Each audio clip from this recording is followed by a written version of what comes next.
வணக்கம்.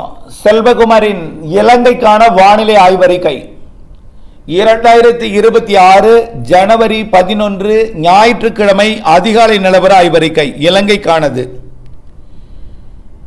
இலங்கை அருகே இலங்கையை மிரட்டி இலங்கையின் வடக்கு பகுதியை கடந்து இலங்கை இந்தியா இடைப்பட்ட பாக் நீரிணைப்புக்குள் இறங்கி தற்பொழுது தலைமன்னார் தூத்துக்குடி இடைப்பட்ட இலங்கையின் மேற்கு பகுதி கரையை ஒட்டி மன்னார் வளைகுடா பகுதியில் நீடித்துக் கொண்டிருக்கூடிய காற்றழுத்த தாழ்வு பகுதி இலங்கையின் தரை மீதும் நீடித்துக் கொண்டிருக்கிறது. மையம்தான் அது மன்னார் வளைகுடா. இலங்கையின் தரை மீதும் நீடித்துக் கொண்டு இலங்கைக்கு குறைந்த அழுத்த பகுதியை ஏற்படுத்தி கொண்டிருக்கூடிய இந்த காற்றழுத்த தாழ்வு பகுதி இலங்கைக்கு மழைப்பொழிவிற்கு தடையாக இருக்கிறது. நிகழ்வை சுற்றி தான் மழை பெய்யும், வட்டத்துக்குள்ள மழை பெய்யாது. வட்டத்தை சுற்றி தான் மழை பெய்யும். அதுவும் இரு காற்று இணைவு எங்கே இருக்கோ அங்கே தான் மழை பெய்யும். இரு காற்று இணைவு தமிழ்நாட்டில் இருக்கிறது. இப்பொழுது தமிழ்நாட்டின் கடலோர மாவட்டங்கள் இருக்கு, ஆங்காங்கே உள்ளே இருக்கு. வட இலங்கையில் கூட தூறல் சாரல் கொடுக்கலாம். படிப்படியாக இது தெற்கு நோக்கி நகர மழை பொழிவானது இலங்கைக்கு தொடங்கும். அதாவது தெற்கு தென்மேற்கு திசை நோக்கி குமரிக்கடல் பகுதியை நோக்கி நகர தான் இலங்கைக்கு மழைப்பொழிவை தொடக்கும். அதன் அடிப்படையில் இன்றைக்கு மதியத்திற்கு மேல் கொஞ்சம் கொஞ்சமாக இலங்கைக்கு மழைப்பொழிவை தொடங்கும். அப்படியே தொடங்கினாலும் ஏதோ கொட்டி தீர்த்து பெரிய அளவில் மழைப்பொழிவை கொடுத்து விடாது. 5 சென்டிமீட்டர்லேருந்து 10 சென்டிமீட்டர் வரைக்கும் ஒரு சில இடங்களில் மழைக்கு வாய்ப்பு இருக்கு.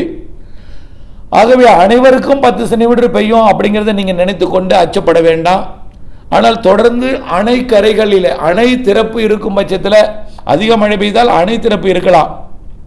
மழைப்பொழிவை பொறுத்த வரைக்கும் இலங்கைக்கு இன்றைக்கும் நாளைக்கும் நாளை மறுநாளும் இருக்கு. 14ஆம் தேதி கொஞ்சமாக இருக்கும். ஆக இலங்கைக்கு இன்றைக்கு 11, நாளை 12, 13ஆம் தேதி 3 நாளும் இலங்கைக்கு நல்ல மழை இருக்கு. ஆனால் டெட்பா புயலோடு நினைத்து ஒப்பிட்டு அந்த அளவுக்கு வெள்ள பாதிப்பு வரும் என்று நீங்கள் கற்பனை செய்து நீங்கள் அச்சப்பட தேவையில்லை. சாதாரணமாக ஒரு நிகழ்வு எப்படி மன்னார் வளைகுடாவில் இருக்குமோ அப்பொழுது கிழக்கு காற்றை ஈர்த்து மலையோட கிழக்கு பகுதியிலையும் கிழக்கு கரையோர பகுதிகளிலையும் மழை பொழிவை கொடுக்கும். அதிகாலை காலை நேரங்களில், மாலை இரவு நேரங்களிலே உள்பகுதிகளிலையும் மேற்கு பகுதிகளிலையும் மழை பொழிவை கொடுக்கும் என்பதெல்லாம் உங்களுக்கு பல காலமாக நீங்கள் அனுபவித்த ஒன்றுதான் இப்பொழுது நடக்கப் போகிறது. ஆகவே மிதமானது முதல் சற்று கனமழையாக இலங்கையில் இன்றைக்கு மதிய மாலையில் பொழிய இருக்கிறது. அதாவது அதிகாலை காலை மதியத்தில் முதல்ல கிழக்கு கரையை தொடங்கும், பிறகு மேற்கு கரைக்கு மழைப்பொழிவு வரும். இரவு வந்தால் மழை ஓய்ந்துடும், இரவில் இருக்காது. மீண்டும் அதிகாலையில் கிழக்கு கரையில் மழை தொடங்கும்.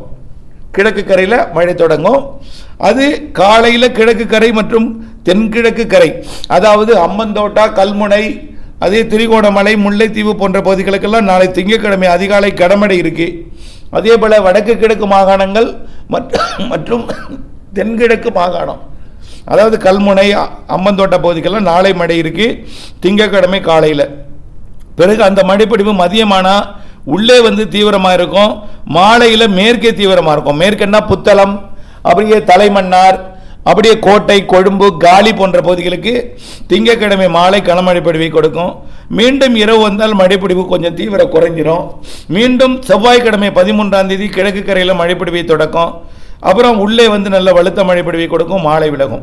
இப்படியே 3 நாள் மழைப்பொழிவு இலங்கையின் ஒட்டுமொத்த பகுதிக்கும் இருக்கிறது. வரக்கூடிய 14ஆம் தேதியும் இருக்கு. ஆனால் 11, 12 கனமழை இருக்கு. 11 விட 12 கனமழை இருக்கு. ஏன்னா கொஞ்சம் நல்லாவே குமரி கடற்பகுதியை நோக்கி விலகினோம், அதனால நல்லாவே மழை பெய்யும். நாளைக்கு 12ஆம் தேதி திங்கட்கிழமை. 13ஆம் தேதி இன்று போல் இருக்கும்.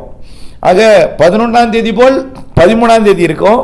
12ஆம் தேதியை மையமாக வைத்து மழைப்பொழிவு அமையும்.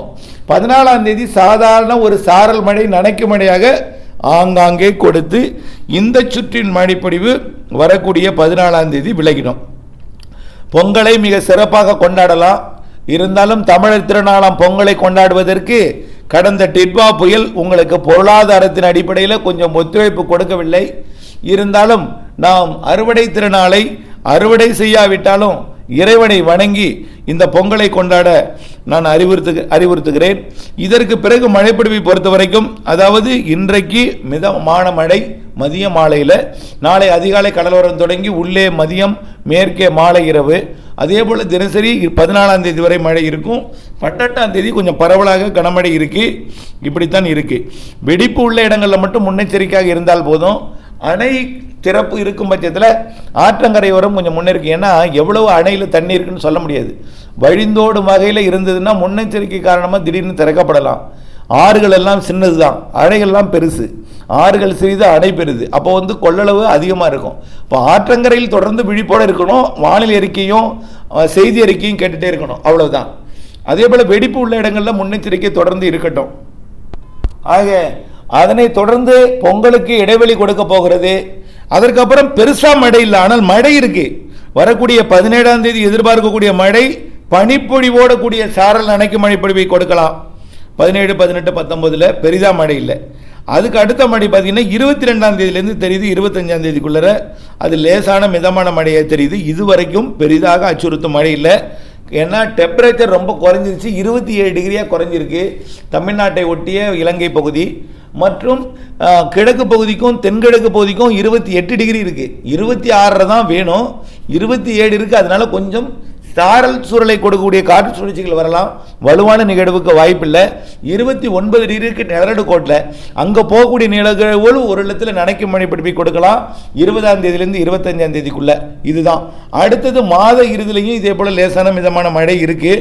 அது தொடர்பான அறிக்கை நான் பொங்கல் இந்த மழை முடிந்ததும் அது நீண்டகால அறிக்கையாக, கோடை மழை அறிக்கையாக வழங்குகிறேன். ஆகையின் காரணமாக நீங்கள் பெரும்பாலும் இந்த மழைப்பொழிவு கடந்து விட்டாலே உங்களுடைய அச்சம் எல்லாம் போய்விடும்.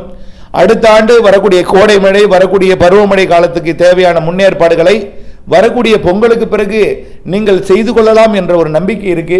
இருந்தாலும் வரக்கூடிய பொங்கல் முடிந்த பிறகு வரக்கூடிய நீண்டகால அறிக்கை, கோடை மழை அறிக்கை, வடகிழக்கு தென்மேற்கு பருவமழை அறிக்கையெல்லாம் ஜனவரி மாத இறுதிக்குள்ளரே வழங்க போகிறோம். அதையெல்லாம் பார்த்து உங்களுடைய வேளாண் பணிகளையும் அனைத்து பணிகளையும் திட்டமிட்டுக் கொள்ளுங்கள். ஏன்னா நிறைய பேர் கேட்கறது என்னன்னா, எங்களுடைய இல்லத்தை மீண்டும் முழுமையாக அப்புறப்படுத்தி விட்டு புதிதாக கட்ட வேண்டும். அப்போ கொஞ்சம் தொத்திட்டு இருக்கும் பொழுது அதில் நனையாமல் சில பொருட்கள், பெட்டி, துணிகள்லாம் இருக்கு. அப்போ அதை வைத்துக்கொண்டே அங்கேயே உறங்கி கொண்டிருக்கிறார்கள். ஆக முழுமையாக சீர் செய்ய வேண்டும் என்றால் மொத்தமாக அதை எடுக்கணும்னா மழை இல்லாத நேரத்தில் தான் எடுக்க முடியும். அப்படிப்பட்ட சில கேள்விகள்லாம் வந்திருக்கிறது. அதனால அவர்களுக்காக சொல்றது ஒன்னே ஒன்று தான். வரக்கூடிய பொங்கலுக்கு பிறகு பெரிதாக மழை தெரியல. இருந்தாலும் இந்த பொங்கல் நேரத்தில் ஒரு அறிக்கையை நல்லா நீண்டகால அறிக்கையாக போடுறேன். அதை பார்த்து உங்களுடைய பணிகளை நீங்கள் செய்யலாம். இனிமேல் பெரிதாக அச்சம் கொள்ள தேவையில்லை. இன்றைக்கு நாளைக்கு நாளை மறுநாள் 3 நாளும் கனமழை இருக்கு. கடலோரம் அதிகாலை காலை, கிழக்கு கடலோரம், மத்திய பகுதியில் மதிய மாலை, மேற்கு பகுதியில் மாலை இரவு என்பதை நீங்கள் புரிந்து கொள்ள வேண்டும். 14ஆம் தேதி வரை மழை இருக்கு. தொடர்ந்து அப்டேட்ஸோடு இணைந்திருந்து வானிலை எறிந்து பல்வேறு பணிகளை செய்திடவும் திட்டமிடவும் அன்போடு கேட்டுக்கொள்கிறேன். நன்றி.